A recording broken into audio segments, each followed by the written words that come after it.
राम राम दोस्तों। ये तो अपना पड़ोसी भिखारिस्तान में एक बहुत अच्छा करेक्टर है बिलावल भुट्टो। हाँ, बेनजीर भुट्टो का लौंडा। अब ये एक नया शगुफा छोड़ा है। ये अल जजीरा को एक इंटरव्यू में बोला कि अगर भारत हमको सबूत देता है कि हाफिज सईद के खिलाफ है या मसूद अजहर के खिलाफ कोई ठोस सबूत देता है, तो हम ये सोचेंगे कि दोनों को भारत को सौंप सकते हैं। ये ऐसी बात बोला दोस्तों कि पूरे भारत में इसके लिए हाहाकार मचा हुआ। हाहाकार मतलब कि लोग तरह तरह की बातें सोच रहे हैं कि हम पाकिस्तान अपने ये दोनों अनमोल रत्न को सौंपेगा भारत को। दोस्तों, एक बार सूरज पूरब से पश्चिम पे निकल सकता है, लेकिन पाकिस्तान कभी भी अपने आतंकवादी अनमोल रत्न भारत को नहीं सौंपेगा। वो बात अलग है जो आतंकवादियों को जिसको देता है वो अमेरिका को दे देता है, लेकिन भारत को नहीं सौंपेगा। उनको अपनी जमीन पे मार देगा, मरवा देगा, लेकिन भारत को नहीं सौंपेगा। अगर सौंपना ही होता इसको तो इतने सारे डोजर, इतने सारे सबूत, 26/11 मुंबई हमला, संसद का हमला, उड़ी, पुलवामा, ये सब इसको दिए हुए हैं और इसके पास सब कुछ सबूत है, लेकिन इनके कोर्ट और ये बोल देते ये सबूत से कुछ साबित नहीं होता।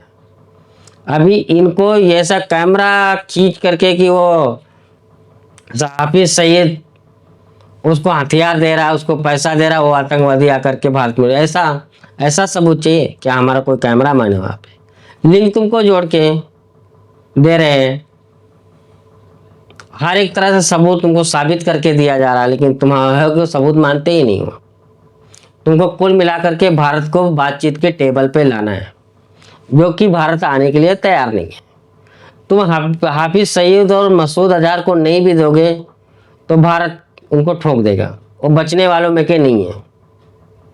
और तुम क्या बोल रहे हो? हाफिज सईद को हम 30-35 साल के लिए जेल में बंद रखा हूं। वो तो जब देखो महीना 15 दिन के पाकिस्तान के सड़कों पे घूमता रहता है। और दूसरा क्या बोल रहा है कि मसूद अजहर तो पाकिस्तान में है ही नहीं है, वो शायद अफगानिस्तान भाग गया है। ये सभी झूठ है। अभी करीब 15-20 दिन पहले भी उसका फोटो पाकिस्तान से आया, लेकिन वो तुमको नहीं दिखेगा। वो तुम्हारे अनमोल रत्न हैं पाकिस्तान के, वो पाकिस्तान के वॉरियर है। अगर तुमको अपने आप को सुधारना होता था तो दाऊद, मसूद अजहर, हाफिज सईद और जो भी है अल्ले तल्ले तुम पाल के रखे हो, वो भारत के हवाले कर दिए होते थे। और अब बातचीत भारत किस हिसाब से तुम्हारे पास बातचीत करने तुमको सबूत दे? अब तो भारत अपने दुश्मनों को ढूंढ ढूंढ करके खुद ही मार रहा है पाकिस्तान के अंदर ही, कहीं मिसाइल से, कहीं अननोन गनमैन से, कहीं किसी तरह से। किसी को हार्ट अटैक आ जाता है, कोई हॉस्पिटल में ही दम तोड़ देते हैं। और तुमसे हम भीख क्यों मांगे? अब तो भारत ये भी नहीं कहता कि तुम आतंकवादी दे दो हमें। भारत तो बोलता है हम आकर के वहां पर ठोक के चले जाएंगे, एक बार ट्राई करो भारत में हमला करने का बस। अभी ऑपरेशन सिंदूर से इतना डर गए पाकिस्तानी कि ऐसा बोलने पे मजबूर हो गए।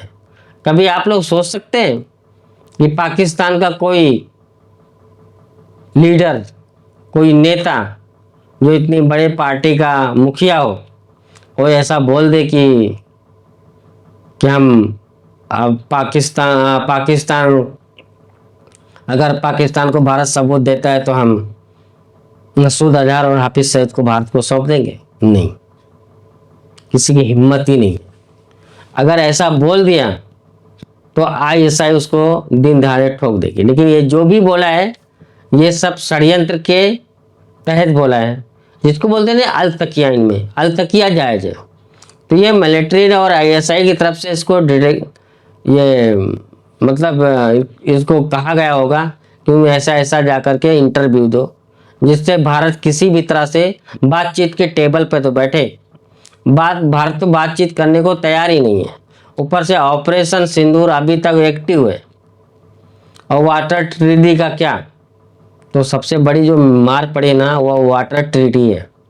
उसके वजह से पाकिस्तान आज इस हालत पे आ गया है कि हाफिज सईद और मसूद अजहर को भारत के सौंपने की बात कर रहा है। सौंपे या ना सौंपे की बात की बात है, लेकिन ये पाकिस्तानियों के मुंह से सुनना ये भी बहुत बड़ी बात है। माने तो सही कि हम देने के लिए तैयार है, भारत को नहीं चाहिए, भारत उनको खुद को ही उनको उड़ा देगा। हाँ, अगर भारत को देना है ना,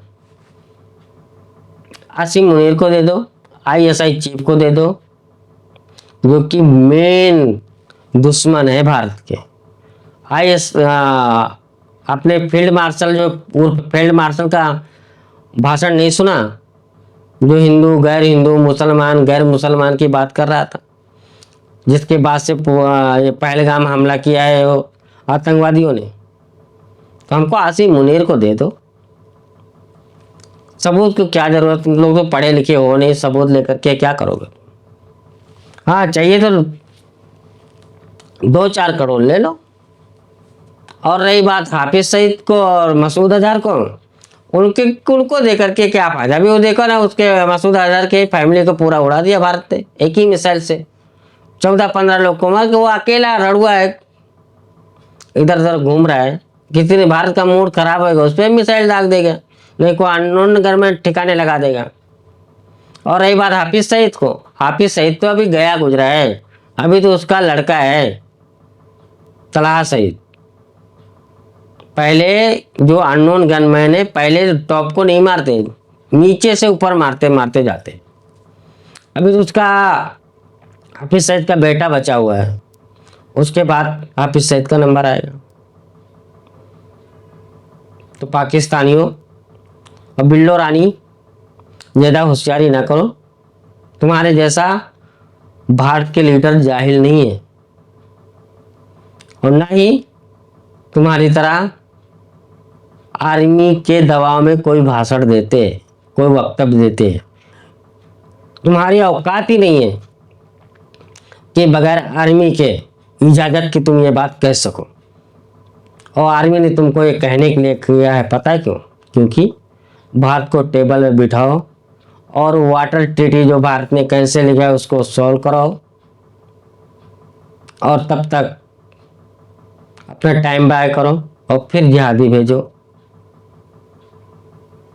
ये तुम्हारा टोटल कुल मिलाकर के सपना है, लेकिन अब वो सरकार भारत में नहीं है जो बातचीत के लिए तैयार हो। तुम अपना हाफिज सईद मसूद अजहर अपने पास रखो, जिस दिन हमको ज़रूरत रहेगी हम उसको उस दिन 72 होरों के पास भेज देंगे, वो भी नो रिटर्न टिकट के साथ में, एक तरफा। वहाँ पे उसको 72 होरे मिलेंगे, वो ऐश करेगा। और हाँ, बचा करके रखना अपने आसिम मुनीर को, क्योंकि उनके भी गिनती के दिन बचे हुए हैं। जय हिंद, वंदे मातरम, भारत माता की जय हो।